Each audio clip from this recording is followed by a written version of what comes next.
നമ്മൾ പല സ്ഥലത്തും സ്കിൻ കെയറിനെ പറ്റി നമ്മൾ കുറേ വായിക്കാറുണ്ട്, ഹെയർ കെയറിനെ പറ്റി, മേലുണ്ടാകുന്ന പ്രശ്നങ്ങളൊക്കെ നമ്മൾ വായിക്കാറുണ്ട്. പക്ഷേ ഞാൻ ഈയിടെ വായിച്ചിരുന്നു നഖം എന്നുള്ളൊരു സാധനം ഭയങ്കര ഇമ്പോർട്ടൻ്റ് ആണെന്നും that can be the way your nail looks can be an indicator for a lot of systemic and other issues എന്നുള്ളത്. Can you please give some details on that?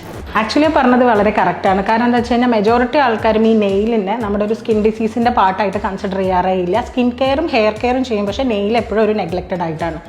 നമുക്ക് ആ ഒരു പേഷ്യൻറ്റിൻ്റെ ഈവൻ ഡെർമറ്റോളജിക്കൽ കണ്ടീഷൻസ് മാത്രമല്ല general health പോലും നമുക്ക് nail നോക്കിയിട്ട് assess ചെയ്യാൻ പറ്റുന്നതാണ്. നഖത്തിൻ്റെ ഷൈന് പോകുക, റഫ് ആയിട്ടുള്ള നെയിൽസ്, പിന്നെ കുറേ കുഴികൾ കാണാം, ലൈന് മാതിരി ഡിപ്രഷൻസ് കാണാം.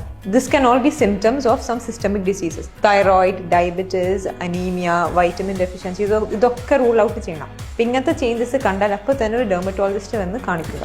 ഈവൻ ഡിസീസ് ഐഡൻറ്റിഫൈ ചെയ്യാൻ മാത്രമല്ല ഡിസീസിൻ്റെ സിവിയറിറ്റിയും പ്രോഗ്നോസിസ് ചെയ്യാനും നമുക്ക് ഈ നെയിൽ ഹെൽപ്പ് ചെയ്യാറുണ്ട്. ഇപ്പോൾ ഇൻ കേസ് ഓഫ് സോറിയാസിസിൽ നെയിൽ ചേഞ്ചസ് വന്നു കഴിഞ്ഞാൽ നമുക്കതൊരു ഏർലി ആയിട്ട് സിസ്റ്റമിക് മെഡിക്കേഷൻ സ്റ്റാർട്ട് ചെയ്യാനുള്ള ഒരു ഇൻഡിക്കേഷൻ കൂടിയാണ്.